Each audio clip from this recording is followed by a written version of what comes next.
Hi Jum-Pawn-It family, I'm here again with another jewelry tutorial to help you understand when you are buying and selling gold, what exactly it is that you might be taking into consideration over the counter. This is a typical pendant that we have here. It's about the size of a quarter, maybe a little bit bigger, and it weighs in at about 8 grams, a little over 8 grams to start.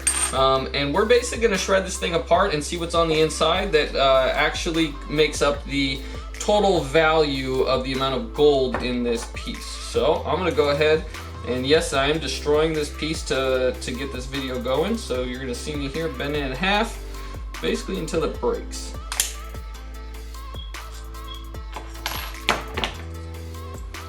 Alright, so we've got her opened up. You're probably not gonna be able to tell very well from this video, but right there in the middle there's a big old layer. Kind of looks like a hamburger where you have gold on the outside, white filling, gold on the other side. So that white filling is a cement compound that's not going to be magnetic or anything like that, so it's going to test like this is a full-blown thick piece of gold jewelry, but realistically what we have is kind of a gold foil on the outside of the jewelry. And this is not just to scam you, this isn't to make you feel like you have a much heavier piece, although sometimes it can be that. It's really because in order for them to keep this fine detail, there needs to be a solid backing behind it. And so this is the cement filling that's in there is to help hold its shape.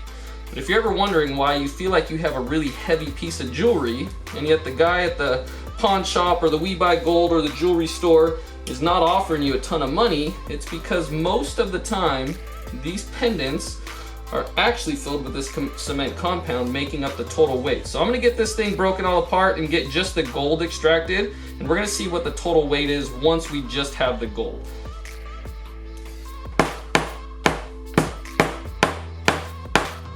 Alright, well, this turned out to be a tougher example than what I'm used to showing. So normally I have something like this that's one of the bigger pendants.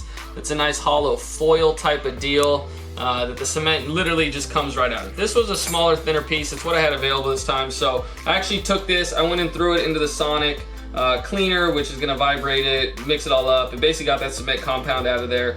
And the final result was about a 20% to 30% drop in weight.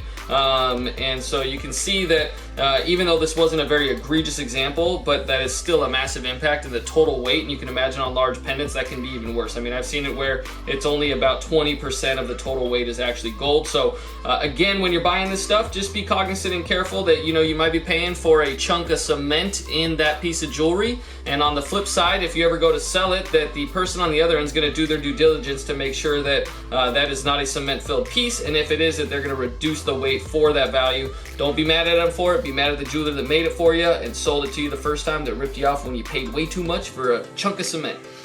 You heard it here first. Jump on it. Thanks again for watching, and we'll see you guys next time with more great information on how to be successful selling your merchandise at a pawn shop.